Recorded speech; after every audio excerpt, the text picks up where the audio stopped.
Dad, some big boy talk going on between Oregon's Dan Lanning and Oklahoma State head coach Mike Gundy heading into their matchup this week. So out-of-conference matchup between these two teams. And Mike Gundy took to the podium on a day, by the way, the anniversary now, 18 years ago, his I'm a man, I'm 40 speech. He brought up 40 in a different right, said I think Oregon spent close to $40 million last year. So that was just 1 year. Now, I might be off a few million. Oregon's paying a lot of money for their team. From a non-conference standpoint, there's coaches saying they should play teams with similar budgets. Interesting.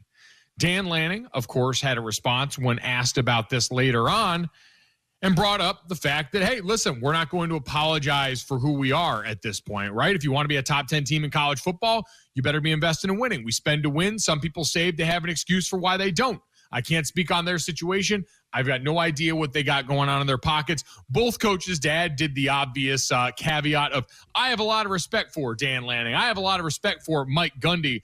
But we're seeing this a lot around college football now, Dad. We just talked to Joey McGuire about it. This is something that's being brought up by opposing coaches a lot in the preamble to games that they think might not go their way, or as an excuse coming off of games that don't go their way.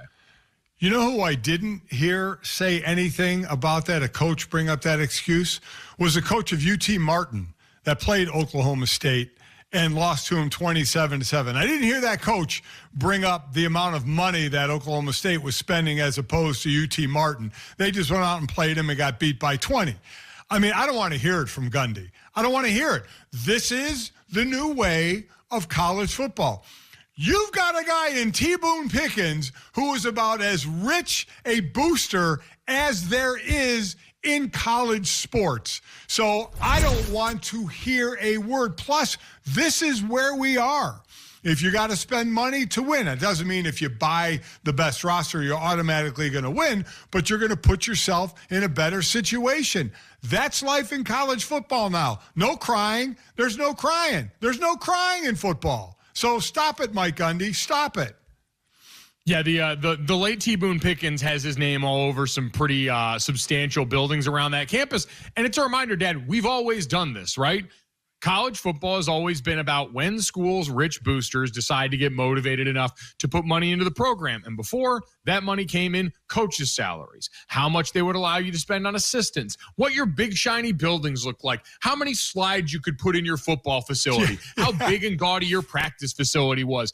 That was how we used to do business. And now the way we do business is by paying the players directly as a part of that, with the revenue sharing, with name, image, and likeness collectives, all these things. So, yeah, Dad, this is a situation where I can understand coaches maybe feeling frustrated if all of a sudden they're not receiving the same administrative support. Right. And they understand it's going to reflect out there on the field. And ultimately, that film, that tape is their walking, living, breathing resume. It's the only thing they have to point to, the win-loss records. And we know for Oklahoma State, wasn't exactly a banner season last year. Only won 3 games last season. Things weren't great. We were wondering about Mike Gundy's future at Oklahoma State, a place where he's been one of the longest tenured coaches in college football. So I can understand the frustration, but Dad, this being brought up as a talking point in the disparity, to me, is nothing different than the entire history of the sport. No, absolutely not. I mean, it's an excuse.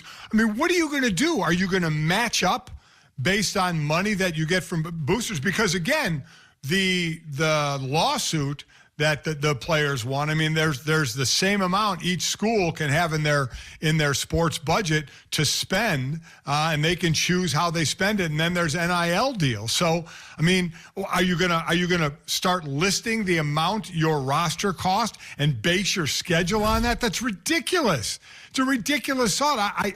I'm stunned Mike Gundy brought it up. This is the way of college football. I mean, this is the way you go now. So I don't understand, again, coming off a bad year last year, and I don't know, is he trying to set up an excuse? Is that we're going to hear if Oregon beats Oklahoma State? Well, they spent more money than us? Yeah, and we've seen coaches all react to this in different ways, right? There were a lot of coaches that bristled at the notion that the money was the only thing, that coaches who are always and often associated with their ability to recruit, now all of a sudden, does that matter less? Does that make you less important to the process? Plenty of coaches have sort of pushed back at that because it's so core to the identity. One thing we know for sure, Dan Lanning will take this personal. Because remember, We saw that promo he cut before the Colorado game a couple of years ago, talking about doing it for clicks. We do it for wins. We're going to probably see some incredible behind-the-scenes content courtesy of Oregon after this one. So in a roundabout way, thank you to Mike Gundy for providing us with another content opportunity in a sport that gives us so many